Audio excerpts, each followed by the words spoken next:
பிதாசுதன் பரிசுத்த ஆவியின் பேராலே ஆமென். அன்பான சகோதர சகோதரிகளே, இந்த காலவெளியில் நாம் யாவரும் உன்னதமான ஆண்டவரை துதிக்கவும் இறைவாக்கை கேட்பவும் இந்த காலை வேளையில் நாம் அமர்ந்திருக்கிறோம்.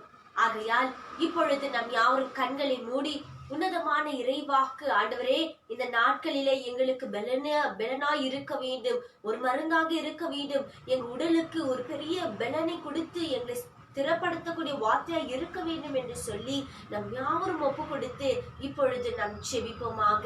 விண்ணையும் மண்ணையும் உண்டாக்கின இறைவனே, இந்த கால வேலைக்காக உமக்கு நன்றி செலுத்துகிறோம் அப்பா. ஆண்டவரே, நாங்கள் நிற்பதும் நிர்மூலமாகாதது அதனுடைய சுத்த கிருப ஆண்டவரே. ஆகையால் இந்த கால வேளையில் யாரெல்லாம் கண்களை நோக்கி உம்முடைய பர்வதத்துக்கு நேராக எதிர்த்து ஆண்டவரே ஜெபிக்கிறார்களோ, நீர் ஆண்டவரே, நீர் அவளுடைய ஜெபங்களை கேட்டு ஆசீர்வாதத்தை கொடுக்கும்படிக்காய் ஜெபிக்கிறோம் அப்பா. ஆண்டவரே, உதவி வரும் கண்களை நோக்கி பாருங்கள். அப்பொழுது விண்ணையும் மண்ணையும் உண்டாக்கின உன் ஆண்டவரிடத்திலிருந்து உனக்கு உதவி வரும் என்று வாக்கு கொடுத்தவரே, இந்த கால வேளையில் உம்மை நோக்கி பார்க்கிற ஒவ்வொருத்தருக்கும் ஆண்டவரே, நீர் அவர்களுடைய ஒவ்வொரு கண்ணீர்களை கேட்டு ஜெபங்களை கேட்டு நீர் ஆசீர்வதிக்கும்படிக்காய் ஜெபிக்கிறோம் அப்பா. பரலோக தேவனே, நீர் வெற்றியை தருகிறவராய் இருக்கீங்க. இதோ இந்த காலவேளையில் உம்முடைய வெளியேற பெற்ற வார்த்தைகளை கேட்கக்கூடிய ஒவ்வொரு மக்களையும் நீர் ஆசீர்வதிங்க. இவர்களை புது பலனாய் மாற்றுங்க, புது படைப்பாய் மாற்றுங்க ஆண்டவரே. இவர்கள் நிமித்தம் ஆண்டவரே உம்முடைய சுவிசேஷமானது ஒவ்வொரு குடும்பத்தையும் சந்திக்கும்படிக்காய் ஜெபிக்கிறோம் தகப்பனே. அப்பா, இந்த நாள் முழுவதுமாக உம்முடைய கரங்களை ஒப்பு கொடுத்து ஜெபிக்கிறோம். நீரே பொறுப்பெடுத்து வழி நடத்துங்க. இது அனைவற்றும் இயேசு கிறிஸ்துவின் நாமத்திலாக ஜெபிக்கிறோம் எங்க ஜீவனுள்ள அன்பு தகப்பனே. ஆமென், ஆமென், ஆமென். இப்பொழுது நாம் யாவரும் உன்னதமான இறைவாக்கை நாம் கேட்போமாக.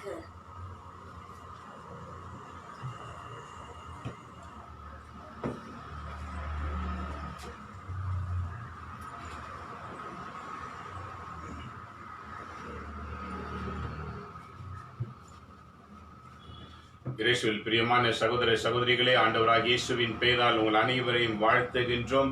இந்த காலை நேரம் நமக்கு ஒரு ஆசீர்வாதமான நாள். ஒவ்வொரு நாளும் ஆசீர்வாதமாக நடைபெறுகின்றன. நாம் அனைவருமே மகிழ்ச்சி அடைகின்றோம். இன்றைக்கு ஆண்டவர் குடும்ப வாழ்வை குறித்து பேசுகின்றார். குடும்ப வாழ்வு, மனிதன் தனிமையாக இருப்பது நல்லதல்ல, அவருக்கு ஏற்ற துணை வேண்டும். ஆக இன்றைய வாசகத்தை நாம் பார்க்கும்போது இருவரும் ஒரே உடலாய் இருப்பர் என்றுதான் ஆரம்பிக்கின்றார். இருவரும் ஒரே உடலாய் இருப்பர் யார் என்று பார்க்கும்போது இது தொடக்க நூல் 2ஆம் அதிகாரம் 18 to 25 வரைக்கும் வாசிக்கும் போது பாருங்க என்ன சொல்ற. அந்நாட்களில் ஆண்டவராகிய கடவுள் மனிதன் தனிமையாக இருப்பது நல்லதன்று. ஒரு மனிதன் தனிமையாய் இருப்பது நல்லதன்று. நாம் அனைவருமே தனிமையாய் இருப்போம் என்றால் நிச்சயம் பல போராட்டங்களை நாம் சந்திப்போம். தாங்க முடியாமல் போய்விடும். ஆகவே அந்த போராட்டங்களை பகிர்ந்து கொள்வதற்காக உருவாக்கப்பட்டதுதான் குடும்ப வாழ்வு. குடும்ப வாழ்வு என்பது ஒருவருக்கொருவர் போராட்டங்களையும் சுமைகளையும் துன்பங்களையும் பகிர்ந்து கொள்ள வேண்டும். ஒருவர் மீதே எல்லா பாரத்தையும் செலுத்திவிட்டு இன்னொரு அமைதியா இருப்பதற்காக ஆண்டவர் உருவாக்கவில்லை. ஆக இன்றைய வாசகம் மிக தெளிவாய் சொல்லுகிறது பாருங்க. மனிதன் தனிமையா இருப்பது நல்லதல்ல.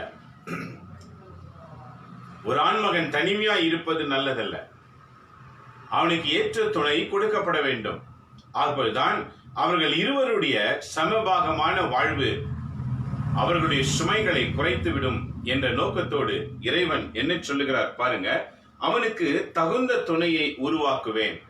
கடவுள் உருவாக்குகின்றார். இன்னைக்கு பல பேர் பாருங்க வாழ்க்கையில என்ன நினைக்கிறாங்க அப்படின்னு பாத்தீங்கன்னா, ஒரு பெண்ணை பார்க்கட்டும் அல்லது ஒரு ஆணை பார்க்கட்டும், அவங்க பார்க்கிறது முதலில் என்ன எப்படி இருக்காங்க, அவங்க நல்ல வெல்த்தியா இருக்காங்களா, அவங்க நல்ல சுகபோகமான சொந்த வீட்டுல இருக்காங்களா, இல்ல அவங்க நல்ல பர்மனண்டா இருக்காங்களா, பொண்ணு வேலை செய்கிறதா, படிச்சிருக்கிறதா, இவைகளிலே உலக பிரகாரமான காரியங்களிலே இன்றைக்கு வாழ்க்கைகளை அமைக்கிறதை நாம் பார்க்கின்றோம்.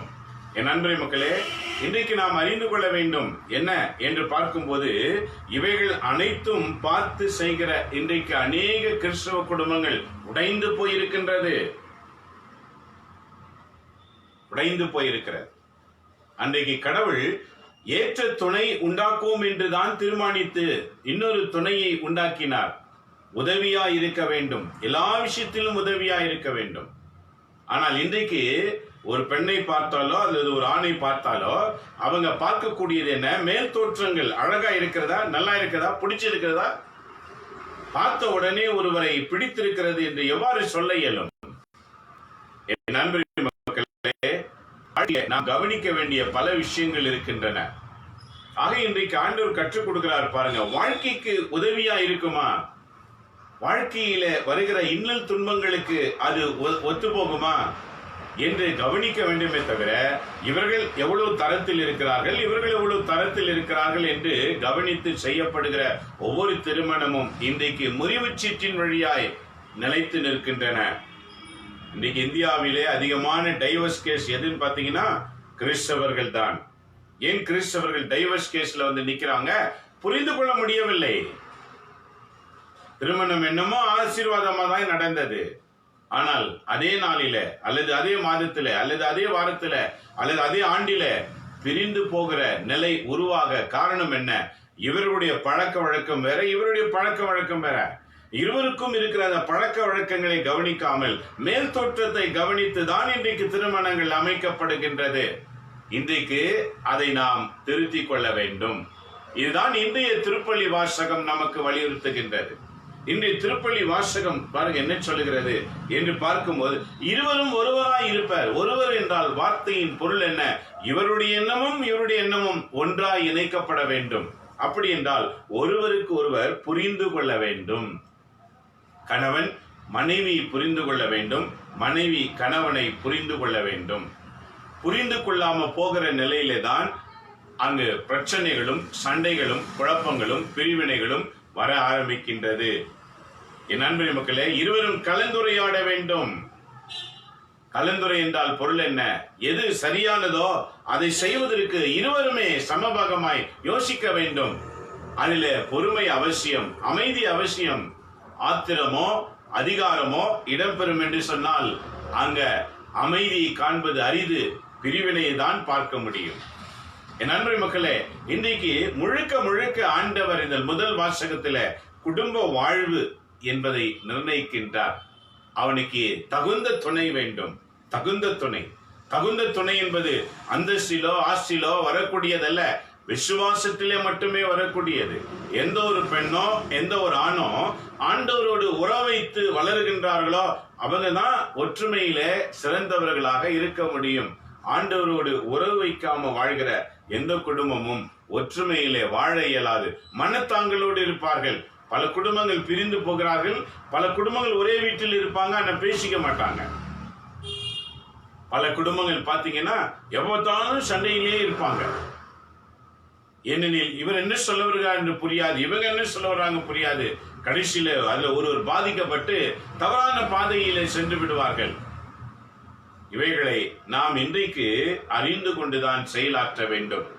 ஏனெனில் கடவுள் இன்றும் புனித குடும்பங்களை உருவாக்க காத்து கொண்டிருக்கின்றார். அவருடைய விருப்பத்துக்கு அர்ப்பணித்து பயணிக்கக்கூடிய குடும்பங்கள் இன்றைக்கு எத்தனை பேர் இருக்கின்றார்கள்? என் அன்பு மக்களே, ஆதாம் தனிமையாய் இருப்பது நல்லதல்ல என்று கடவுளே தீர்மானித்தார். ஆதாமுக்கு அந்த ஃபீலிங் கிடையாது. அவர் தனிமையிலே உலாவிக் கொண்டு இருந்தார். அவருக்கு எந்த ஒரு எண்ணமும் உருவாக்கப்படவில்லை. கடவுளை தீர்மானித்தார் இவர் தனிமையா இருப்பது நல்லதல்ல. என் அன்பு மக்களே, நம்மை உண்டாக்கின கடவுள் நம்மை நிச்சயம் ஆசீர்வதிப்பார். அந்த நம்பிக்கை நமக்குள்ள வரணும். என்னை உண்டாக்கினவர் என்னை நிச்சயம் ஆசீர்வதிப்பார். என்னை உண்டாக்கினவர் என்னை நிச்சயம் நடத்துவார். என்னை உண்டாக்கினவர் என்னை நிச்சயமாக பாதுகாப்பார். ஏனெனில் அந்த கடவுள் நம்மை வெறுமையாய் விடக்கூடியவர் அல்ல, கருசனை உள்ள ஆண்டவராய் இருக்கின்றார். நம்மேல் கருசனை உள்ளவர், நம்மேல் ஆர்வம் கொண்டுள்ளவர். அவரை நம்பி வாழ்கிறவர்களுக்கு தான் அவர் முன்னிருந்து நடத்துவார். அவரை நம்பி விருப்பம் போல வாழ்கிறவர்களுக்கு அவர் முன்னிருந்து நடத்த மாட்டார். ஆகை நண்பரே மக்களே, இன்றைய வாக்குகள் பாருங்க என்ன சொல்லுகிறது. கடவுள் தகுந்த துணையை உண்டாக்குவோம் என்றார். ஆண்டவராகிய கடவுள் மண்ணிலிருந்து எல்லா காட்டு விலங்குகளையும் வானத்து பறவைகளையும் உருவாக்கி அவற்றுக்கு மனிதன் என்ன பெயரிடுவான் என்று பார்க்க அவனிடம் அதை கொண்டு வந்தார். உருவாக்கின அனைத்தையும் கடவுள் ஆதாமிடத்திலே கொண்டு வருகிறார். நீ சொல்வதுதான் பெயர். எவ்வளவு பெரிய உரிமை பாருங்க. இதுதான் நம்முடைய ஆண்டவர், நமக்கு வாய்ப்பளிக்கிறவர். நாம் சுகமாய் வாழ வேண்டும், நாம் நலமாய் இருக்க வேண்டும், நாம் மகிழ்ச்சியா இருக்க வேண்டும். நீ என்ன விரும்புகிறாய்? இவைகளுக்கு நீ என்ன பெயரிடுவாயோ அதுதான் பெயர். அன்றைக்கு ஆதாம் மனதில் வந்தவாறு என்னெல்லாம் பெயரிட தீர்மானித்தானோ அதெல்லாம் அப்படியே இன்னைக்கும் நாம் பார்க்கின்றோம். ஏன் தெரியுமா? அன்றைக்கு ஆதாம் முழுக்க முழுக்க கடவுளுடைய உருவத்தில் வாழ்ந்தவனாயிருந்தான். கடவுளுடைய எண்ணமும் ஆதாமின் எண்ணமும் இரண்டும் ஒன்றாயிருந்தது. ஆகவேதான் கடவுள் அந்த பொறுப்பை ஆதாமிடத்தில் அவர் கொடுத்தார். இன்றைக்கு நம்மிடத்தில் கொடுக்க முடியுமா? நாம் கடவுளின் எண்ணத்தில் வாழ்கிறோமா அல்லது நம்முடைய எண்ணங்களை நிறைவேற்றும்படி வாழ்ந்து கொண்டிருக்கின்றோமா? நாம் கடவுளின் விருப்பப்படி வாழ தீர்மானித்து பயணிக்கின்றோமா அல்லது நம்முடைய விருப்பங்கள் நிறைவேற்ற தீர்மானித்து பயணித்துக் கொண்டிருக்கிறோமா? இது எதில் அடங்கியிருக்கிறது? கடவுளுடைய திருவுளம் விவிலியத்தில் அடங்கியிருக்கிறது. இதை படிக்கிறவன் கடவுளின் விருப்பத்துக்கு வாழ நினைப்பான், இதை படிக்காதவன் தன்னுடைய விருப்பத்துக்கு வாழ நினைப்பான். இவை ஒன்றுதான் கடவுளுக்கும் நமக்கும் உறவை உண்டாக்கக்கூடியது. பைபிளை படிக்காத எவரும் கடவுளோடு உறவு கொள்ள இயலாது. ஏனெனில் அவைதான் கடவுளின் விருப்பம் என்ன என்று எழுதியிருக்கின்றது. மனிதர்களாகிய நாம் எவ்வாறு வாழ வேண்டும் என்று எழுதியிருக்கிறது. ஒரு தகப்பனாய் மாறின போது எவ்வாறு இருக்க வேண்டும், ஒரு கணவனாக செய்ய வேண்டிய பணிகள் என்ன, ஒரு மனைவியாக செய்ய வேண்டிய பணிகள் என்ன, ஒரு வயதான காலத்தில் ஒரு வயது முதிர்ந்தவர்களால் செய்ய வேண்டிய பணிகள் என்ன, ஒரு குழந்தைகளால் செய்ய வேண்டிய பணிகள் என்ன, வாலிப பருவத்தில் இருக்கிற வாலிப பிள்ளைகள் அந்த நாளில எதை செய்யணும், எதை செய்யக்கூடாது, திருமணத்துக்கு எவ்வாறு ஆயத்தமாக வேண்டும், எவ்வாறு ஆயத்தமாக கூடாது, இவை அனைத்தையுமே எழுதப்பட்ட புத்தகம் இந்த திருவிவிலியம். இதை படிக்கிறதில் எத்தனை குடும்பம் நாம் ஆர்வம் உள்ளவர்களாய் இருக்கின்றோம். பேரு மாத்திரம் கிறிஸ்தவர்கள் தான், ஆனால் கிறிஸ்து இல்லாத ஒரு குடும்பம். என்ன மக்களே, இன்றைக்கு ஆண்டவர் எவ்வளவு தெளிவாய் சொல்லுகிறார் பாருங்க. ஆதாம் இடத்தில் எல்லாவற்றையும் கொண்டு வந்து கொடுத்தார். நீ என்ன பெயரிடுவாயோ அதுதான் பெயர். ஆதாமும் ஒவ்வொன்றுக்கும் பெயரிட்டான். ஏன் தெரியுமா? ஆதாம் முழுக்க முழுக்க கடவுளோடு கூட இருந்தான். கடவுளுடைய எண்ணமும் ஆதாமின் எண்ணமும் ஒன்றாயிருந்தது. இதை அறிந்த கடவுள் அவரிடத்துல அந்த பொறுப்பை கொடுத்தார். இன்றைக்கு நம்மிடத்துல அந்த பொறுப்பை கொடுக்க முடியுமா? இன்றைக்கு நாம் அந்த பொறுப்பெடுத்து நடத்த முடியுமா? இன்றைக்கு நாம ஒரு நல்ல விஷயங்களை செய்வதற்கு முன்னோக்கி செல்லுகின்றோமா? நம்ம வாழ்க்கையில 90% தீமைதான் வெளிப்பட்டு கொண்டிருக்கிறது. காரணம் என்ன? கடவுளுடைய அன்பை ருசி பார்க்கவில்லை. கடவுளா நீ அங்கேயே இரு, நான் உன்னை வணக்கம் செலுத்திட்டு போய்கிட்டே இருக்கிறேன். வணக்கம் செலுத்தக்கூடிய டிஸ்டன்ஸ்ல இருக்கின்றார் ஆண்டவர். ஆனால் அதை அவர் விரும்புவாரா? ஒரு காலம் விரும்பவில்லை. ஏனெனில் அவர் நமக்குள்ளே வாழ வேண்டும் என்று விரும்புகிறவர். அவர் ஆதாமுக்குள்ளே இருந்தார். ஆகவேதான் எல்லாத்தையும் கொண்டு வந்து ஆதாம் கிட்ட கொடுத்தார். ஆதாமும் அவருக்குள்ளே இருந்தார். அவரை தவிர வேறு எவரும் அவருக்கு இல்லாமல் இருந்தது. ஏனெனில் அன்றைக்கு அவர் ஒருவர் தான் இருந்தார். இன்றைக்கு பலர் இருக்கின்றனர்.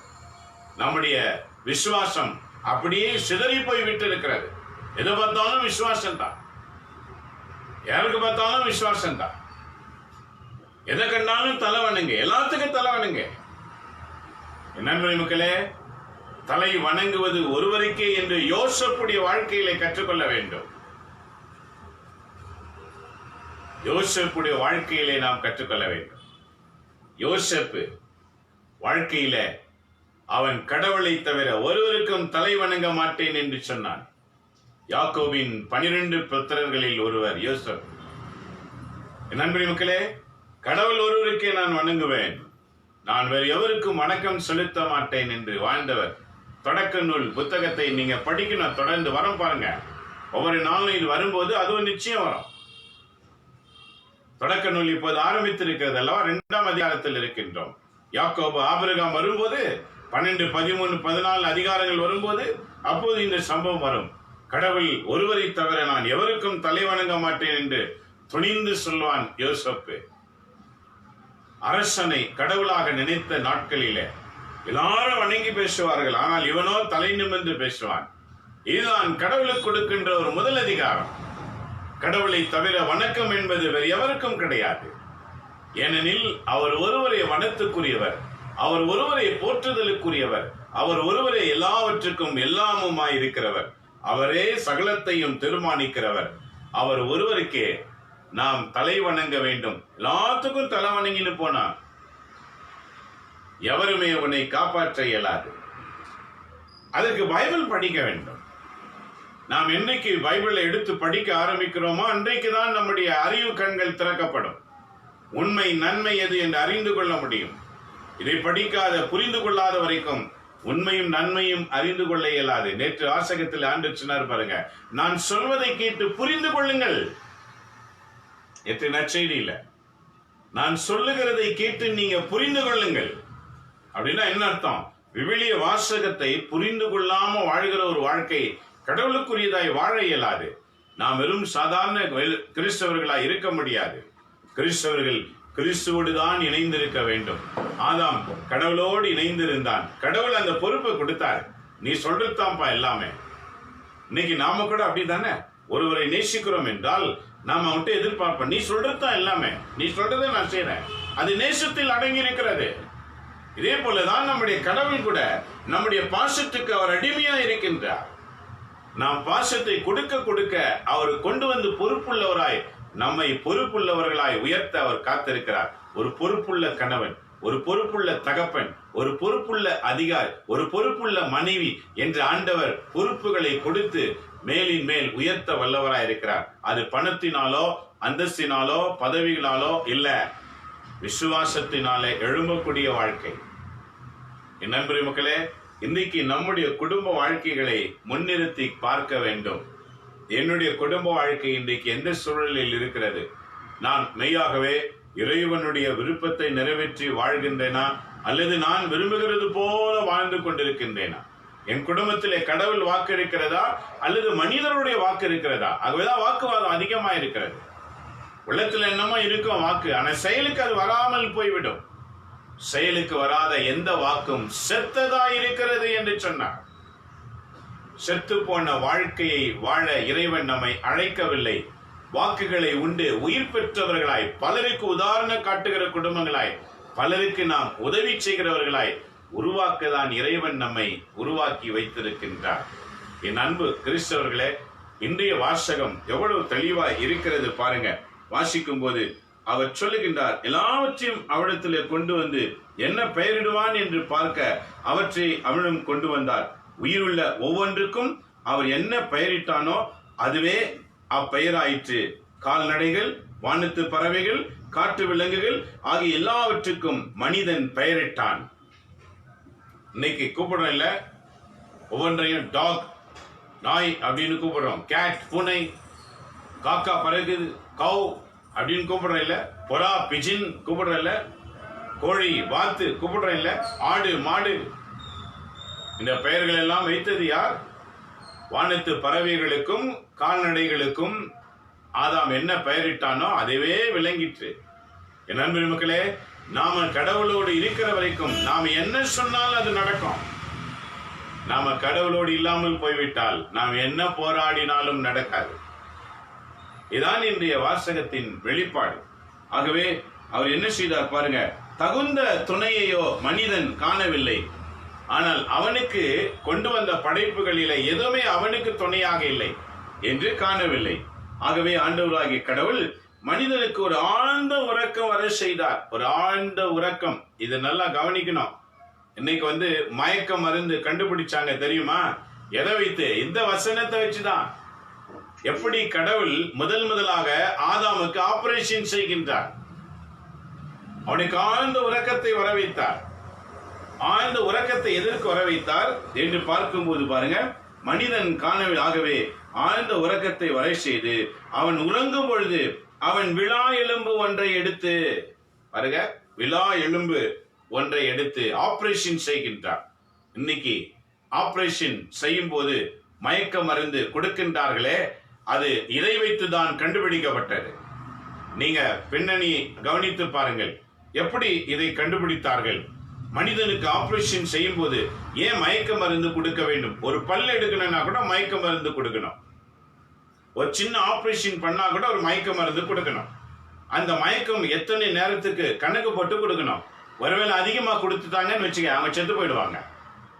இங்க பாருங்க, ஆண்டவர் ஆழ்ந்த உறக்கத்தை கொடுத்தார். ஆழ்ந்த உறக்கத்துல என்ன நடக்குதுன்னு நிறைய பேருக்கு தெரியாது இல்லையா? நல்லா இரவுல தூங்கிட்டு இருப்பாங்க பாருங்க, என்ன பண்ணாலும் அவங்களுக்கு தெரியாது, அர்த்தம் கூட தெரியாது. இதே போலதான் ஆண்டவர் ஆழ்ந்த உறக்கம், இதை வைத்துதான் மயக்க மருந்து இன்னைக்கு எல்லா மருத்துவமனைகளிலும் பயன்படுத்துகிறார்களே. அது எதை வைத்து? இந்த வாசகத்தை வைத்து தான் கண்டுபிடிக்கப்பட்டது. உலகத்தில் இருக்கிற எல்லாமே பைபிளில் இருக்கிற வாக்கை வைத்து தான் கண்டுபிடிக்கப்படுகின்றன. இதை எல்லார் கவனத்திலும் இருக்க வேண்டும். ஏனெனில் இதை நீங்க போயிட்டு கூகுள்ல போயிட்டு பாருங்க, முதல் மயக்க மருந்து எப்படி கண்டுபிடிக்கப்பட்டது அப்படின்னு நீங்க டைப் பண்ணி பாருங்க. அப்போது உங்களுக்கு தெரியும் அது எப்படி கண்டுபிடித்தது, யார் கண்டுபிடித்தது, எதை வைத்து கண்டுபிடித்தார்கள், எப்படி ஆண்டவர் ஆழ்ந்த உறக்கத்தை கொடுத்தார். அப்போ ஒரு ஆபரேஷன் பண்ணணும்னா ஒரு மனிதனுக்கு ஆழ்ந்த உறக்கம் தேவை. அதான் மயக்க மருந்து என்று நாம் பார்க்கின்றோம். என் அன்பு மக்களே, இவையெல்லாம் விழித்திலிருந்து வந்தவைதான். கடவுள் மனிதனுடைய ஞானத்தை பயன்படுத்துகிறார். முதல் ஆபரேஷன் ஆதாமுக்கு நடந்தது. அவனுக்கு ஆழ்ந்த உறக்கத்தை கொடுத்து விழாவில ஒரு எலும்பை எடுத்தார். அந்த எலும்பை எடுத்து என்ன செய்தார் என்று பார்க்கும்போது, மனிதன் ஆகவே விழா எலும்பு ஒன்றை எடுத்துக்கொண்டு எடுத்த இடத்தை சதையால் மூடிவிட்டார். பாருங்க, சதையால் மூடிவிட்டார். எப்படி ஒரு பல்லு எடுத்த உடனே இங்க சதை அப்படியே மூடிடும், தானாவே மூடிடும். இது இயற்கை, கடவுள் கொடுத்த ஆசீர்வாதம். மனிதனுக்கு எடுக்கப்பட்ட இடம் சதையால் மூடப்பட வேண்டும். இது அன்னைக்கு ஆண்டவர் ஆதாம் வழியாக இதை செய்தார். அதை சதையால் மூடினார்.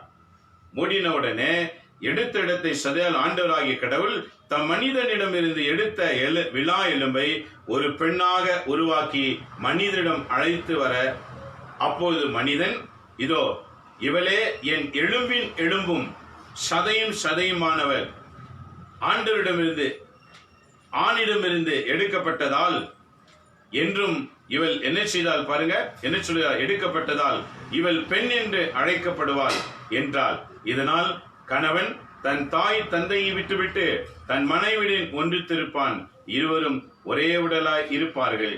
மனிதன் அவன் மனைவி ஆகிய இருவரும் ஆடைந்து இருந்ததால் ஆண்டவர் அவருக்கு என்ன செய்தார், வெட்கப்படவில்லை என்று சொன்னார். பாருங்க, அன்னைக்கு என்னது, மனிதன் தனிமையாயிருப்பது நல்லதல்ல. அவன் பெற்றோர்களை பிரிந்து இருப்பான். இன்னைக்கு பெற்றோர்களை பல குடும்பத்தை பிரிச்சிடறாங்க இல்லையா? பைபிள் வாக்குக்கு விரோதமாக நடக்கிற குடும்பங்கள். என் நண்பர் மக்களே, இறைவாக்கு படிக்க வேண்டும். படித்தால்தான் குடும்ப வாழ்க்கை ஆசீர்வாதமாயிருக்கும். ஆண்டவர் துணையை கொடுக்க வேண்டும். உனக்கு ஆண்டவர் துணையை கொடுக்கிறான், நீ காத்திருக்கணும். ஆண்டவரே, என் விழா எலும்பு யாரு கேட்டிருப்பீங்களா? என்னைக்காவது அழகெல்லாம் பார்க்கின்றோம். அழகா இருக்கிறதா, அந்தஸ்தா இருக்கிறதா, நல்லா இருக்கிறதா, இப்படி இருக்குதா, குண்டா இருக்கா, மெலிச்சா இருக்கா, கருப்பா இருக்கா, செகுப்பா இருக்கா, இப்படிதானே ஒரு குடும்ப வாழ்க்கையை தொடங்க நினைக்கின்றோம். விசுவாசமா இருக்கிறதா, நம்பிக்கையில் இருக்கிறதா, கடவுளுக்கு பயந்து நடக்கிறதா, இறைவாக்கு இருக்கிறதா? இப்படி பெண் பார்த்து ஆண் பார்த்து திருமணம் செய்கிற குடும்பங்கள் இன்றைக்கு எத்தனை பேர்? ஆகவேதான் கிறிஸ்தவ குடும்பங்களிலே சண்டைகளும் குழப்பங்களும், போலீஸ் ஸ்டேஷன், கோர்ட்டு, ஜெயிலு என்று பயணிக்கிற கிறிஸ்தவ குடும்பம் மாறிவிட்டது. ஏனெனில் ஏற்ற துணைக்காய் காத்திருப்பது கிடையாது. குடும்பமும் காத்திருக்கவில்லை, பிள்ளைகளும் காத்திருக்கவில்லை. அவங்க விருப்பம் போல தயாரிக்க தீர்மானித்து விடுகிறார்கள். காரணம், பைபிள் வாழ்க்கையில் இல்லாமல் போய்விட்டது. பெயருக்கு தான் கிறிஸ்தவ குடும்பம், ஆனால் கிறிஸ்து இல்லாத ஒரு வாழ்க்கை. இதை கேட்டுக்கொண்டிருக்கிற நண்பரே மக்களே, இன்றைக்கு ஆண்டவரிடத்தில் ஒப்பு கொடுப்போம். என்னுடைய குடும்ப வாழ்வு ஆசீர்வாதமா இருக்குன்னு ஆண்டவரே, அது நீங்க நிர்ணயிக்கணும். நீங்க நிர்ணயிக்கணும். அவங்க பாருங்க, அவங்க நிர்வாணமா இருந்தார்கள், ஆனாலும் வெட்கப்படவில்லை. ஏன் சொல்லுங்க? குரோதம் மனுஷல இல்ல, பாவம் மனுஷல இல்ல. ஆகவே அவங்க நிர்வாணமா இருக்கிறது கூட அவங்களுக்கு வெட்கமாக தெரியவில்லை. அதுதான் வாசகம் முடியும் போது சொல்லுகின்றது. நண்பரே மக்களே, இன்றைய முதல் வாசகம் நம்முடைய குடும்ப வாழ்க்கை. இன்றைய முதல் வாசகத்தில் குடும்ப வாழ்க்கையை தயாரிக்கணும். நற்செய்தி வாசகம் பாருங்க, ஒரு பெண் ஆண்டவரிடத்துல வந்து விடுதலைக்காக கேட்கிற, என் மக ரொம்ப விடுதலையா இருக்கா, பேய் பிடித்திருக்கிறா, அவளுக்கு எப்பயாவது சுகம் கொடுங்க. ஆண்டு சொல்றார் பாருங்க, என்ன சொன்னார்? இதோ குழந்தைகளின் உணவை நாய்களுக்கு போட இயலாது. அவள் என்ன சொன்னால், மேஜையிலிருந்து விழுகிற துணிக்கை நாய்களுக்கு சொந்தம் இல்லையா? அவர் மெச்சினார். அவர் சொன்னார் பாருங்க, என்ன மகளே, உன் விசுவாசம் உன் மகளை மீட்டது, நீ வீட்டுக்கு போ. அவ குணமாகி விட்டாள். அவர் போய் அந்த பெண்ணை தொட்டோ அதோ ஒண்ணுமே செய்யல. அவருடைய தாய்க்கு சொன்னார், நீ வீட்டுக்கு போ, சுகமாயிட்டாள். அவ வீட்டுக்கு போய் பார்க்கிறா, அவருடைய மகள் பேயிலிருந்து விடுதலை பெற்று இருக்கின்றாள். ஆண்டவர் இருந்த இடம் ஒன்று, அந்த பெண் இருந்த இடம் வேறு. ஆனால் தாயினுடைய விசுவாசம், ஒரு தாயினுடைய விசுவாசம், ஒரு தகப்பனுடைய விசுவாசம் தங்கள் பிள்ளைகளை காக்கும். தன்னுடைய தாய் பிள்ளைகள், பெற்றோர்கள் கடவுளிடத்திலே தன் பிள்ளைகளுக்காய் வேண்ட வேண்டும். கடவுள் மேலிருந்து கீழிருக்கிற பிள்ளைகளுக்கு ஆசீர்வாதத்தை வழங்குவார். இதை இன்றைக்கு நற்செய்தி ஆழமா இருக்கிறது அல்லவா? ஆக இதை பார்த்து கொண்டிருக்கிற என் அன்பு கணவன், மனைவி, பெற்றோர்கள், பிள்ளைகள், நல்லா கவனிங்க. ஒரு குடும்ப வாழ்க்கை ஆண்டவரோடு இருக்கணும். அவங்க விவிலியத்தை வாசித்து ஜெபிக்கிற குடும்பமா இருக்கணும். வெறும் சாதாரண வாழாதீங்க. பைபிளை படிச்சு ஜெபிக்க கத்துக்கங்க. என்றைக்கு நாம் விவிலியத்தை அன்னன்னைக்கு திருப்பள்ளி வாசகத்தை வாசித்து ஜெபிக்கிற குடும்பமா இருக்கிறோமோ, நம்ம குடும்பத்தை இறைவன் காப்பார். அங்கிருந்து ஆசீர்வாதத்தை நிச்சயம் வழங்குவார். ஜெபிப்போமா? எங்களை நேசிக்கிற எங்க அன்புள்ள தகப்பனே, இந்த காலவேளைக்காக உமக்கு நன்றி செலுத்துகிறோம். என்னோடு இணைந்து ஜெபிக்கிற உமது பிள்ளைகளுடைய குடும்பங்களை ஆசீர்வதிப்பீராக. ஆசீர்வதி ஆண்டவர், ஆசீர்வதி ஆண்டவர். ஒவ்வொரு குடும்பத்தில் இருக்கிற பிசாசுகளை இந்த நிமிஷத்துல இயேசுவின் பெயரால் விலகுவதாக. பணாசை, பொருளாசை, அந்தஸ்து ஆசை, உயர்வாசை என்று ஆண்டவரே உலக பிரகாரமாக குடும்பங்களை நடத்தி கொண்டிருக்கிற ஒவ்வொரு வீட்டில் இருக்கிற தீய சக்திகளை இயேசுவின் பெயரால் விலகுவதாக. பரிசுத்த ஆவி ஒவ்வொரு குடும்பத்தில் பொழிந்து ஜெபிக்கிற குடும்பங்களாய் மாற்றுவீராக. எழுப்புதலின் ஆவி ஒவ்வொரு குடும்பத்திலும் இறங்கட்டாண்டவர். கணவன் மேல், மனைவி மேல், பிள்ளைகள் மேல் ஒரு பொறுப்புள்ள, விசுவாசம் உள்ள, நம்பிக்கை உள்ள குடும்பங்களாக இன்றைக்கு நீர் எழுப்புமாறு வேண்டுகின்றேன். பார்த்து கொண்டிருக்கிறவர்கள் இந்த உலகத்தில் எந்த இடத்தில் இருந்தாலும் அவர்களை இப்பொழுதே நீர் ஆசீர்வதிப்பீராக. நீரே பாதுகாத்து வழிநடத்துங்க ஆண்டவரே. அனைத்தையும் கரத்தில் ஒப்புக் கொடுக்கிறோம். ஒரு புனிதமான திருக்குடும்பங்கள் உலகில் உருவாகட்ட ஆண்டவரே. மீண்டும் மரியாள், மீண்டும் யோசப்பு, மீண்டும் இயேசு என்ற நல்ல இறைவாக்கினர் பிள்ளைகள் இந்த பூமியில் உருவாகும்படி எல்லா குடும்பங்களையும் நீர் மாற்றுவீராக. நீரே பொறுப்பேற்று வழிநடத்தும் எங்கள் ஆண்டவர் இயேசுவின் பெயரால் வேண்டி உமது ஆசிரை நாங்கள் அனைவருமே பெற்றுக்கொள்கிறோம் எங்கள் நல்ல பிதாவே. ஆமேன், ஆமேன். இயேசுவில் அன்பானவர்களே, மீண்டும் இந்த வாசகத்தை படிங்க. ஆண்டவர் உங்களோடு கூட இருப்பார்.